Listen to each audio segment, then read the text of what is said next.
nabaday warlay ma lagu warramay isku qoyanta iska leeyahay warba ma haysid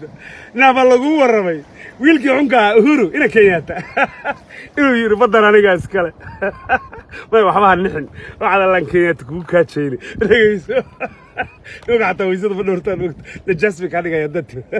واكوير adigu nimankii sheegtay lana yaabay ma inuu hadda nimanku garba joogan waxa ay dheheen ruuxana anaga inoo daaqaan qaadkayga iyo cunaan hatta lacagta kiiska badda ma aragtay rabbigay wajigii iyaga bixiya oo kula qabsanayna waana inta isku dirnay iyaga dhaxdooda iyada halkaas marayso bay sheekadaas keenay adigu dhowr xabo nin bay heleeno adigu khayaameena iyo laluusiyana ilaahay baa go'aan hadda habeenkana haatan kuma dambaabayo kowle laakiin ina shakuuriyo ina sharmaarka iyo sheekh shariif waxa la sheegay adigu warqad kollay saxiixe memorandum of understanding oo afkaas ma qaane of understanding waxa isla fahmeen unugu ma og iyo ka og unugu shaqo kuma leeyeen waxaan ku yiri ismaaga ilaahay adigu warqadii xuntaa la saxiix de markaa walaal markaa halkaas ay bareysay markaas waxa yimid in la yiraahdo Xasan Sheekh Maxamuud wuxuu yiri leeygu dayma badaanay lagu qaadan ma waxa la yiri we can bring you back to the election you know we can give you 4 more years. We support your election. You give us the sea. Why are you anyway taking the sea? Because you don't go even. You don't even have a. You know. You don't even have a navy. You don't even have a coast guard. What are you doing with the sea? adigu Xasan Sheekh Maxamuud waa ku adkaystay arintaasna waa ku amaanay inkastoo balaayo kala qasayo yaa adigu waa nin oday madaxweynihii hore ee dawladda federaalka Xasan Sheekh Maxamuud arinta badda maxkamadda u geeyay way soo noqonaysaa waa no problem you want take us to court okay go ahead waxay isdhaayeen doorasho soo socota mid babana imaanay ilaahu nima cagoona cadaab ka daro dib dhalba ku dhacay baday warlay waxba aan dhicin waxda lankay ku kaajir ana sheeko ku haye ka daro dib dhalba timid niman waxa yimid la yiraahdo nabad iyo saa u malafsanahay wiil khayran loo doobinaya iyo nin farmaajo loo miisaaman oo gadaal ka fadhiya oo wax walba u fiirsada oray ilaa mahtalak adigu waxa la yiri the rest of your life baa la idin siinayaa lacag waxa la idin siinayaa wax walba waxa la idin la shaqeeyaa election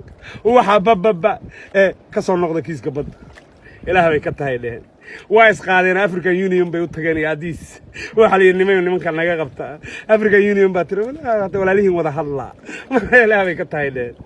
sharcigan ku goona kay waa xanaaqday waxa leedahay why you people go like white courts yeah ICJ is you know a European colony samana wale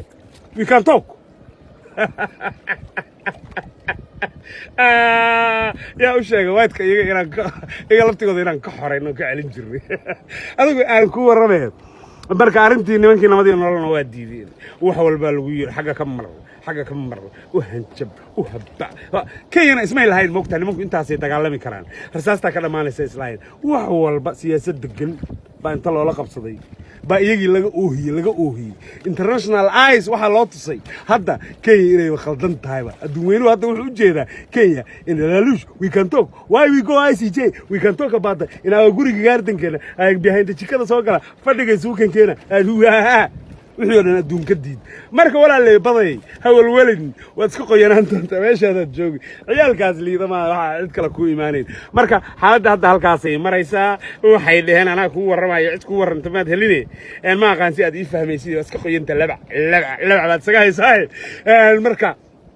xaaladdu meel fiican bay maraysaa kay waxay rabtaan ku warramay hal sana noogu daray maxay rabaan ma taqaana waxay dhaheen maxkamadda hal sana dib noogu dhigo cid ha u sheegin arrintan kay maxay rabtaan ma taqaana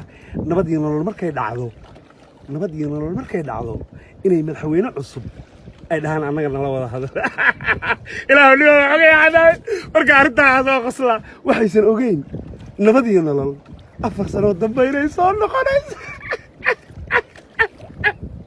لا إله إلا الله مركز كسي حنقول عرنتان وحبا اسكو قينو وحبا أدو عيال كان أكوك المال ما أنا ولا يشاق انتان حناقضي إنا يبدي ودن كعضي دربية قراعي سينو ميل لقول قيلواي عادي calm down dear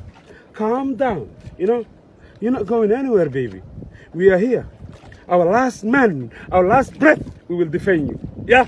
خير بنقول الجينية وسي موقع كلام دباشو السلام عليكم